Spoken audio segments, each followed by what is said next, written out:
আজ অনেক দিন পর ছাদে এসেছি।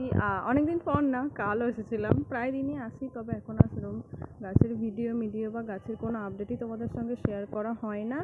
আর ছাদে ঘোরাফেরা করা, জিনিস সঙ্গে খেলা করা, ঠাকুরের বাসন টাসন ধোয়া, ঠাকুরের পরিষ্কার, ঘর পরিষ্কার করা, এসব করতে করতে আমার টাইমটা কেটে যায়। আবার কোনো সময় বসে ফোন দেখে এডিটিং করি ছাদে এসে, তো এসব করতে গিয়ে টাইমটা কেটে যায়। আর এরকম গাছ টাছের ভিডিও শেয়ার করা হয় না, তাই ভাবলাম আজকে একটু ছোট্ট করে শেয়ার করি। বেশ সুন্দর লাগছে ছাদ বাগানটা আজকে। তো এই যে এখানে হয়েছিল নাগচম্পা, গাছটা কেটে দিয়েছি। গাছটা প্রচুর বড় ছিল, আর গাছটা কেটে দেওয়ার পর এই যে এত ডালপালা বেরিয়েছে, এদিকে দেখা যাচ্ছে। তো ওই ডালে কিছু ফুল হয়েছে, এই ডালে কিছু ফুল হয়েছে, আর এখানে এই যে কুন্দ ফুল রয়েছে, কুন্দ ফুলের কুড়ি আসতে শুরু করেছে। সন্ধ্যা প্রায় হব, সানলাইট কিন্তু একদম নিভে গেছে, এই যে একদম সানলাইট নেই। তো যাই হোক, আর এই যে এখানে একটা জবা গাছ রয়েছে, যার মধ্যে দেখতে পাচ্ছি এখানে দুটো কুড়িও রয়েছে। ওই সাইডেও আছে বোধহয়, ওই সাইডের কুড়িগুলো দেখা যায় না। এই গাছগুলো আমাদের পাঁচিলের ওপর তোলা হয়েছে, অনেকদিন নামানো হয়নি। নতুন ছাদ হওয়ার সময় তোলা হয়েছিল, যখন জল ছাদ হয়। আর এই যে অ্যালামন্ডা, যতবারই ভাবি এই গাছটাকে আমি কেটে একটা সুন্দর লুক দেবো, তখনই দেখি যে এরকম ডালপালা বিস্তার করে সুন্দর সুন্দর ফুল দিচ্ছে। আর এরকম ফুল হলে গাছ কাটতেও ভালো লাগে না। তো সব ডালেই এরকম কুড়ি, কোন ডাল কাটবো আর কোন ডাল কাটবো না, তাই ওকে নিজের মতো ছেড়ে দিয়েছি। আর এই যে এখানেও আবার নতুন ডালপালা বেরোতে শুরু করেছে। ঠিক আছে, তো এই হলো আমাদের অ্যালামন্ডা গাছের আপডেট। এই ফুলটা প্রচুর ফুল দেয়, এই গাছটা প্রচুর ফুল দেয়, আমার তো ভীষণই ভালো লাগে ফুলটার কালারটাও ভীষণ মিষ্টি, হলুদ রঙ। আর প্রত্যেকটা ডালেই কুড়ি, যেটা বললাম। এদিকে ওদিকে যে কটা ডাল আছে, ওই যে ওখানেও কিছু ডাল আছে, সব ডালেই কুড়ি। উপরে ডাল আছে, সেখানেও কুড়ি। তো নিজের মতো ফুল হচ্ছে। আর একটা জিনিস হঠাৎ করে আমার খেয়াল পড়লো, আমি এদিকে যাচ্ছিলাম, এরমভাবে ঠিক বেরিয়ে যাচ্ছিলাম, এরম করে গিয়ে ফাট করে যেতে গিয়ে এখানে কিছু একটা আমার চোখে পড়লো, মনে হলো। এদিক দিয়ে ঘুরে এসে দাঁড়ালাম, হ্যাঁ, যেটা ভেবেছিলাম সেটাই।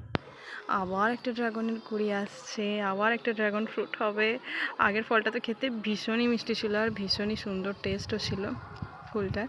আবার দেখলাম এখানে একটা ড্রাগনের কুড়ি আসছে, তাই তোমাদের সঙ্গে একটু শেয়ার করে নিলাম। এটাও একবারে পুচকি, আগেরটাতে এরকম পুচকি অবস্থা থেকে আমি তোমাদের সঙ্গে শেয়ার করতে পারিনি। তো যাই হোক, আগের ফলটা হয়েছিল ঠিক এই জায়গাটা করেই হয়েছিল। আর আবার ওদিকে আবার একটা ড্রাগনের ফুল আসছে, আর তার সঙ্গে চলো শেয়ার করি আরেকটা জিনিস, সেটা হলো আমি তোমাদের সঙ্গে শেয়ারই করিনি। এই যে দেখো, এগুলো কিন্তু করলা, উচ্ছে নয়, হ্যাঁ। আর সাইজগুলো দেখো, এই কদিন আগে ধরলো, 3-4 দিন হবে, তার মধ্যে এত বড় বড় সাইজ হয়েছে। আর একবারও হয়েছিল, আবার এখানে একটা বাচ্চা আছে পুচকি পাড়া, এই যে। তো এর কদিন আগে হয়েছিল, এরকম প্রচুর হয়েছিল, তুলে নিয়ে যাওয়া হয়েছে, সেগুলো খাওয়া হয়ে গিয়েছে। তো এগুলো করলা। এর আগে যেটা ছিল উচ্ছে গাছ ছিল, সব থেকে বড় মনে হয় এইটার সাইজটা সব থেকে বড়। এই যে আমার 1 হাত সমান, এটার সাইজটা আপাতত সব থেকে বড়। আর এদিকে এখনও ছোট ছোট প্রচুর আসছে করলা। এই যে একটা এদিকে প্রচুর ধরেছিল, সেগুলো পেরে নেওয়া হয়ে গিয়েছে। ওই একটা, আবার ওইখানে একটা, ওই যে ওই দূরে। মাচাটা করে দিতে বেশ সুবিধা হয়েছে, গাছটা সুন্দর হয়েছে। আর গাছটা পোকা লেগেছিলো, বাবা বললো কাল, তো অনেক পাতা কেটে দেওয়া হয়েছে। আর এই যে উচ্ছে গাছ আছে এদিকে, এই যে কয়েকটা উচ্ছে ধরে আছে, উচ্ছেটা মনে হচ্ছে নষ্ট হয়ে গেছে, পোকায় খেয়ে নিয়েছে। তো উচ্ছেটা তুলে দিলাম। আর উচ্ছে আপাতত গাছে দেখতে পাচ্ছি না, তবে করলা এইখানটা করে আমি জল দিতেছে গাছে, দেখছি হাতে ঠেকে কি, ও মা, তলা দিয়ে চোখ দিয়ে দেখি, ও বাবা, এখানে তো 3 মহারানী বিরাজমান। তো এই হলো ব্যাপার, ছোট্ট একটু আপডেট তোমাদের সঙ্গে শেয়ার করলাম। এই একটা কুচকি উঠছে।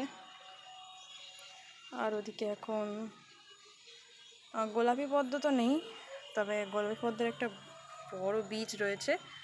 আর এই যে শ্বেত পদ্মের কুড়ি এসেছে আবার, এই একটা, ওইখানে একটা। তো এই হলো গাছের আপডেট। কেমন লাগলো ভিডিওটা অবশ্যই জানিও, ভালো লাগলে একটা লাইক করে দিও। বাই।